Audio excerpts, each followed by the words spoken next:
Hello and welcome to the Simplified Organization show, where real moms chat about real life and how to manage our responsibilities at home while prioritizing our people. We want to banish overwhelm, fulfill our callings, and stay cheerful while we do it because God is working in and through us. I'm your host, Misty Winkler, second generation homeschooling mom of 5. I write and podcast at simplyconvivial.com about homeschooling, homemaking, and doing life cheerfully. I'm also the author of The Convivial Homeschool, Gospel Encouragement for Keeping Your Sanity While Living and Learning Alongside Your Kids. And today I'm joined by Joy Pullmann.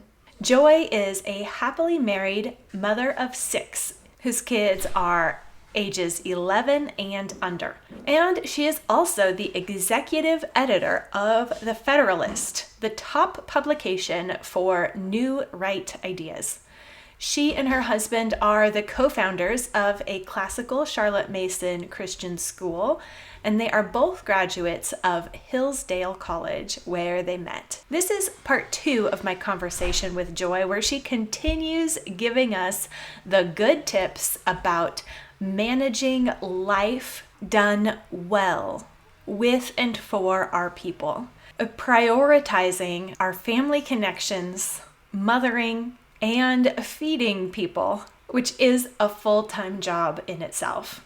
She works full-time, but uses very little babysitting and no daycare because she understands that the kids are the most fulfilling, important, valuable part of any work that she does. I think you'll be very encouraged by a continuation of her tips and also the encouragement at the end. So let's dig into this second part of my conversation with Joy.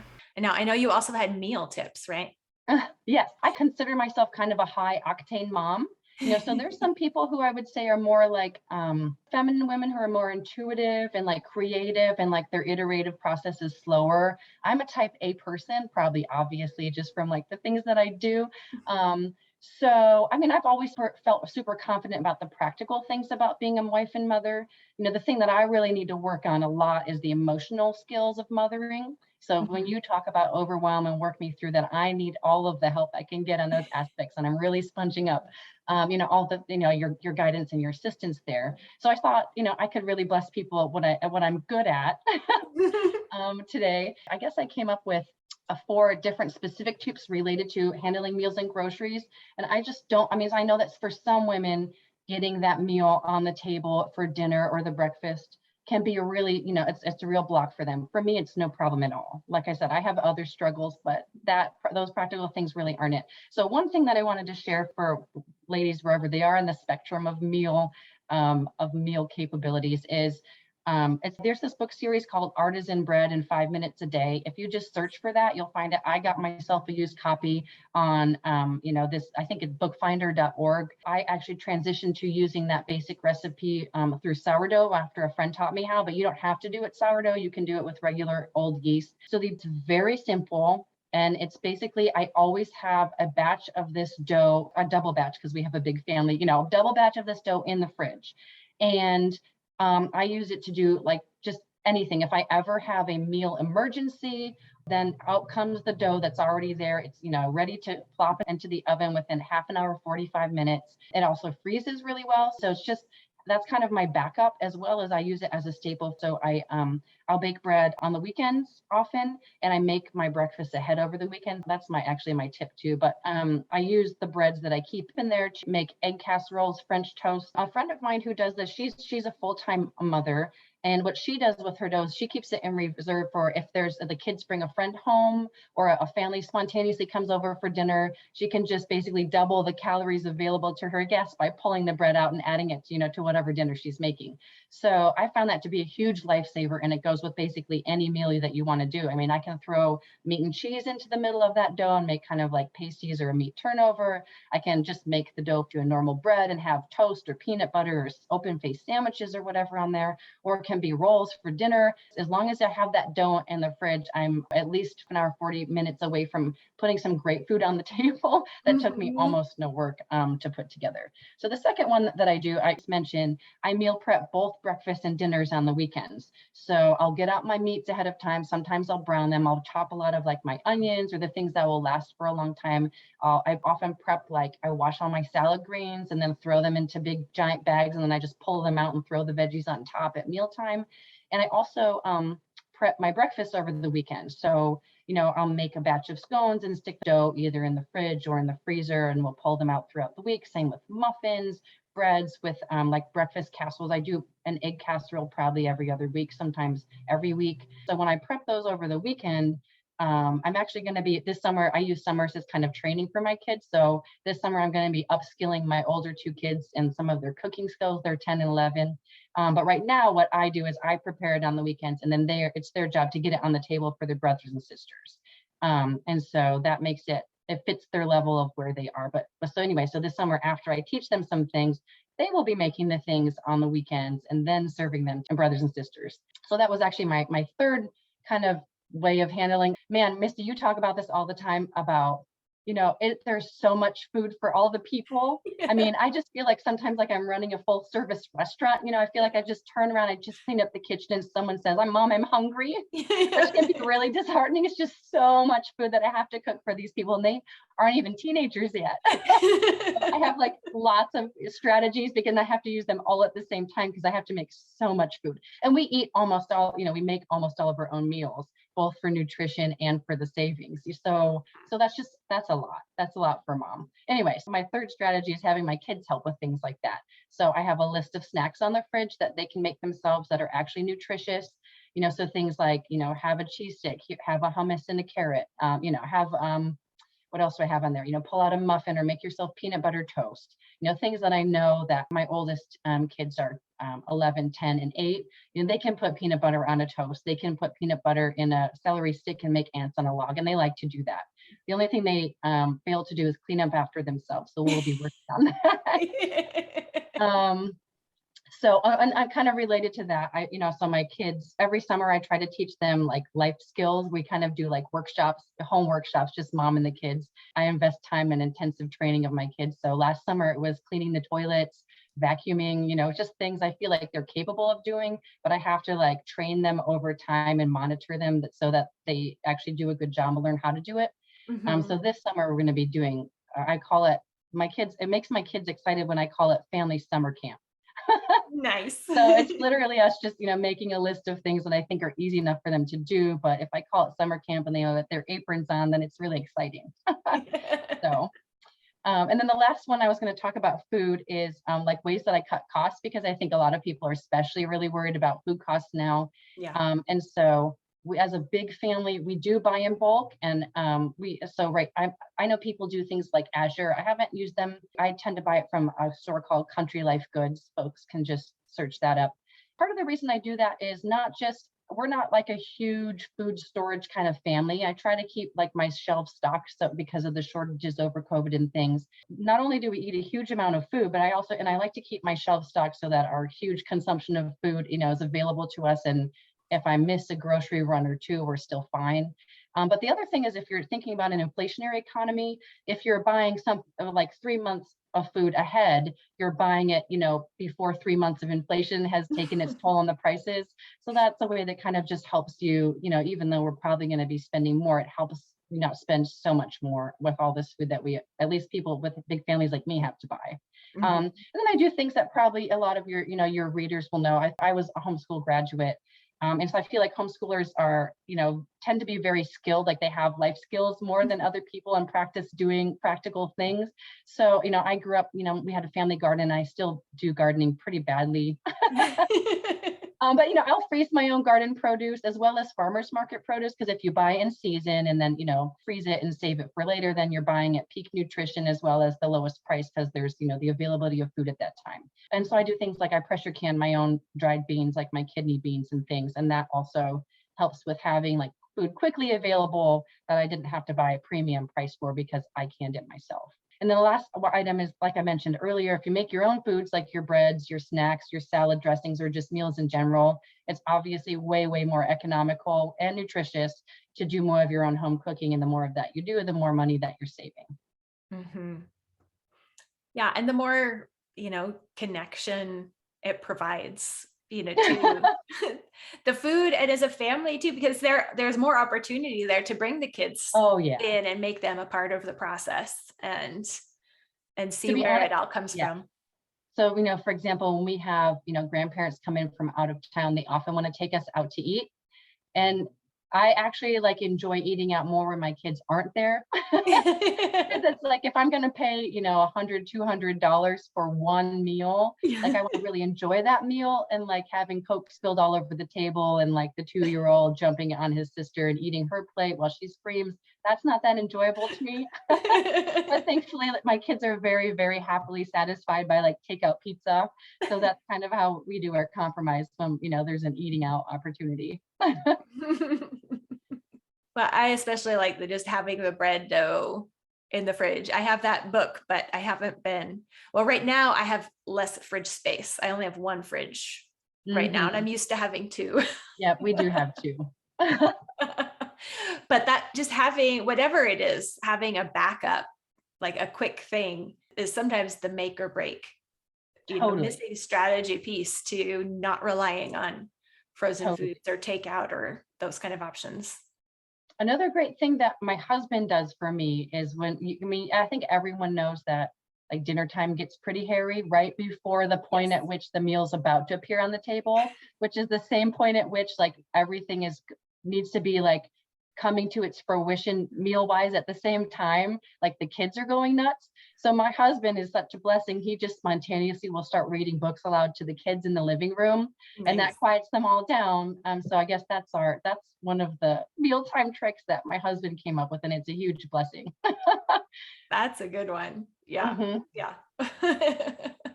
Well, thank you so much, Joy. This has been so helpful and encouraging. I know that juggling a lot of responsibilities is overwhelming, and just to hear from other women that, different tips and ways to juggle things, but more importantly, that family really is the priority when there are multiple things to juggle. Sometimes something has to fall, and being really intentional about what that is. And so you were saying you were assessing and going part-time, you're making those evaluations and saying, where is the investment of my time gonna matter most in the long run? And it is our kids. Absolutely. And I think, I know that sometimes being especially an at-home mom can feel isolating. And, and with little kids who don't have the capacity to speak to you in adult language, and they're a lot of work, but the kind of intellectual stimulation they can provide when they're really small is often lacking. And also our society sends these really negative messages, about mothering, which drives me nuts, because if people don't have good mothers, they turn into psychopaths. Some mothers are the frontline defense against having a psychopathic society. So that really frustrates me, just to see that people are just so unhappy if you don't have a happy home, if you don't have a present mother who is paying attention to the children's needs, that people are unhappy, and basically nothing else in their life really matters at that point, no matter what they can do. So mothers do all of that background uncelebrated work. And I think that there used to be a lot more recognition and celebration of that. And so, I try to do that, talking to you about that as much as possible, because all the moms listening, don't listen to those lies and the, kind of spiriting sort of messages that are sent your way, because I think they're straight from the pit of hell. God made women to be able to have children and family with a husband, and he made it to be happy and fulfilling. And it really is, it's also a challenge and a struggle, but amid that challenge, you find meaning, and you find spiritual growth, and you create children who are happy people, and that makes you happy. So, just the amount of lasting happiness that really comes from a job well done with your family is almost completely hidden from people. And I just want mothers to really be aware of that and appreciate that, and understand that, especially from the other side of the fence, they're really not missing out on much. And you have everything, you have the best thing right there, right in front of you. It's those kids and that husband, and you're blessing the world by your service to them that other people may not acknowledge, but really should. Mhm. Yeah. And that satisfaction and joy, when we're pouring into the kids, sometimes I think we feel like that what we get back or the joy that we experience is tied to their cuteness and their fun, which is a real blessing of the young years. But It has saved the lives of several of my children, I think. Yes. We've had no defenestrations in this house because of cuteness. But now being out of the cute years, my youngest is 9, but my oldest is 18, out on his own, being an adult, is like how that happened all of a sudden. And it is even more of a joy than, the cute years are fun and intense. Yeah. But there really is payoff later also in just seeing them be neat people, that you are just friends with and can talk to like an adult. That does come, that it's not just having cute kids to have fun with, that's the satisfaction and joy, but really investing in people who are going to grow up and continue passing this along. It's the next generation, and it can fruit and flower into generational faithfulness, which is just a huge blessing. So I have in my life, because of my great church community, women who are in, that older kids and grown-up kids stage of life. And so one thing that I do that really encourages me, and look at them and say, like, that's my future. Just like keep swimming, hold yourself in check, have some self-control, repent to the kids, and you will get there. Yes. Hold on, keep doing the things. I know one time we had only little kids. I think everyone was under 5. And a family had us over for dinner and they had like double-digit kids. And so we're sitting around the table talking, and her kids just got up and like started clearing the table while we stayed sitting and talking. And I was like, whoa. Goals, future goals. No kidding.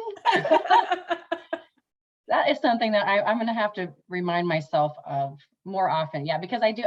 The other people who have been faithful in the way that we're trying to be faithful, who, really stick to their Christian beliefs and try to, administer them in their home. Their kids do, by and large, turn out to be wonderful, admirable people that I wish I could say I was, the mother of, so that helps me. I struggle, with impatience, with, wanting them to be older and more mature than they are. Like I've told you about your socks.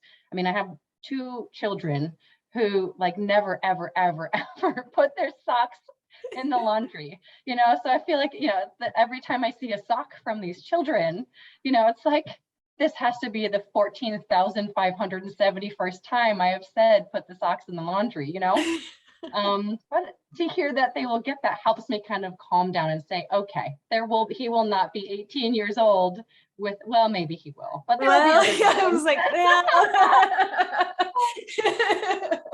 it becomes on them. Well, and if he's still the sock guy at 18, there will be other benefits that he provides my family, in my life that will compensate for that. On the opposite of the sock side of the ledger. Well, thank you so much, Joy. And I know you have some ebooks and resources on your bio page at the Federalist, and I will link to the Federalist also. But what kind of resources do you have there? Well, my most popular thing is a list of, like, a reading list of children's books. I actually just developed that. I volunteer at a private Christian library that we kind of developed locally as a response to the fact that we can't bring our kids to the public library anymore.